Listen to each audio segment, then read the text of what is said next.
Hello everyone, welcome to a new video.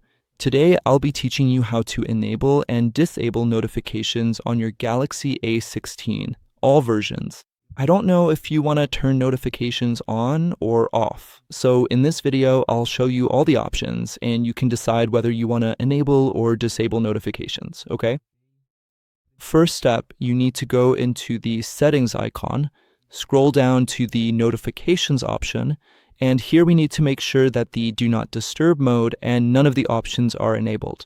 If any option is enabled, turn it off. Now we'll go into this first option, click here and select all apps.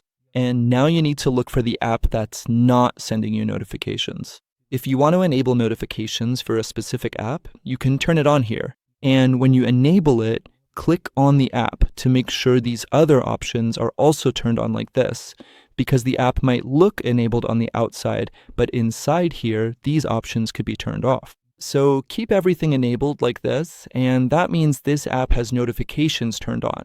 To disable it, just click here, and you can turn off notifications for this app, okay? Now let's go back. Here we have the option, let me see.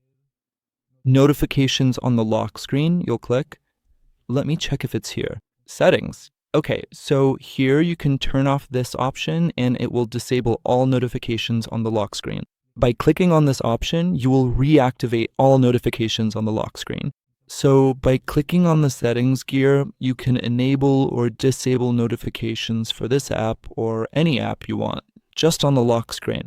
Just a reminder, these notifications are only for the lock screen, okay? So that's it for today's video. These are all the options to enable or disable notifications. Down here we have more options, notifications. Here you should leave it on this option. Yeah, notifications. Let me see, floating. Here you can disable or enable it. And these are all the options. I hope I was able to help you. If I helped, don't forget to like, leave your comment down below, and if possible, subscribe to the channel for more videos.